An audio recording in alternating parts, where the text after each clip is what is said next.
Siapakah Insinyur Solah Atia ini? Mengapa kematian beliau menggemparkan Kairo? Dengan pemakamannya yang dihadiri lebih dari 500.000 orang. Mari kita simak kisah dari Asosiasi Universitas Islam Mesir ini.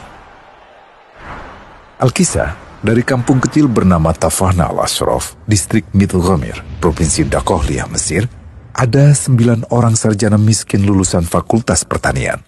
Lalu mereka pun sepakat membuat sebuah peternakan unggas, sembari mencari mitra ke-10. Namun mereka terbentur modal, maka dengan sekuat tenaga mereka kumpulkan dari hasil menjual tanah, perhiasan istri, hingga meminjam. Meski tidak banyak terkumpul, namun mencukupi untuk memulai usahanya. Pertanyaan tersisa, siapa mitra yang ke-10?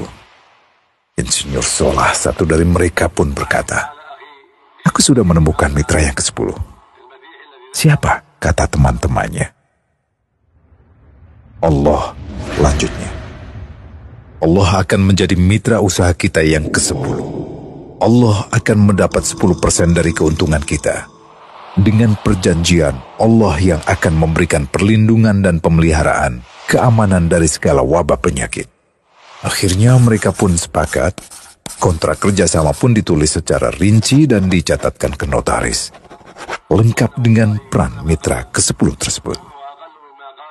Tak disangka, setelah 1 musim bisnis mereka langsung meroket, jauh dari yang dibayangkan sebelumnya.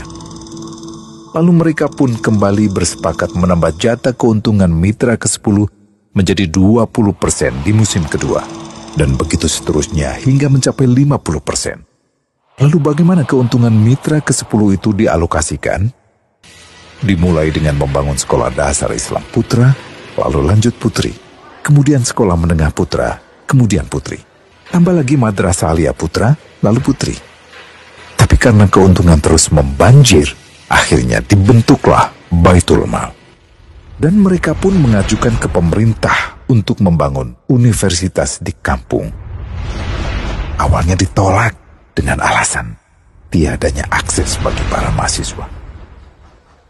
Tak berapa lama mereka pun mengajukan pembangunan universitas lengkap dengan stasiun kereta beserta jalurnya dengan biaya mandiri. Akhirnya permintaan ini disetujui, dan pertama dalam sejarah Mesir berdirilah sebuah universitas di perkampungan kecil.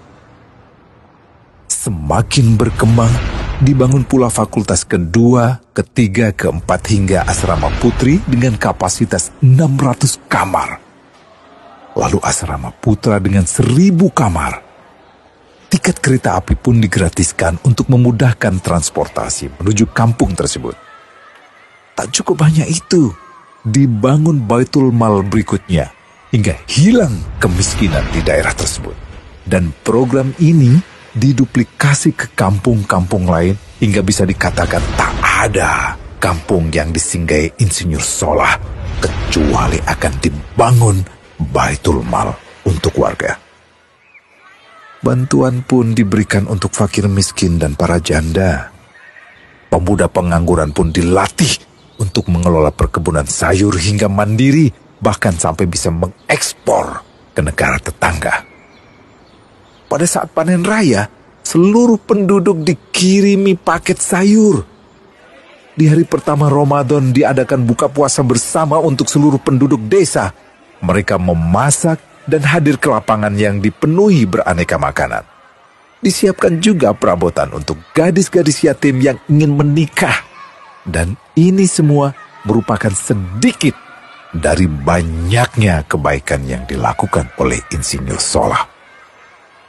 Hingga pada akhirnya disepakatilah keuntungan perusahaan 100% untuk Allah. Insinyur Solah yang awalnya adalah salah satu mitra usaha berubah menjadi karyawan Allah. Dia hanya menerima gaji, namun dia memberikan Tuhannya syarat agar membuatnya hanya butuh kepadanya dan hanya meminta kepadanya. Inilah sosok Insinyur Solah Atia, aktor utama kisah menakjubkan ini. Keikhlasannya membuat ia sama sekali menolak terkenal di media massa. Dan kini, meski orang yang melibatkan Allah ke dalam bisnisnya ini telah wafat, terbayang seluruh amal jariahnya yang selalu mengalir untuknya. Masya Allah. Pertanyaannya, akankah ini hanya menjadi sebatas kisah saja? Atau menjadi teladan bagi kita untuk mengikuti jejaknya?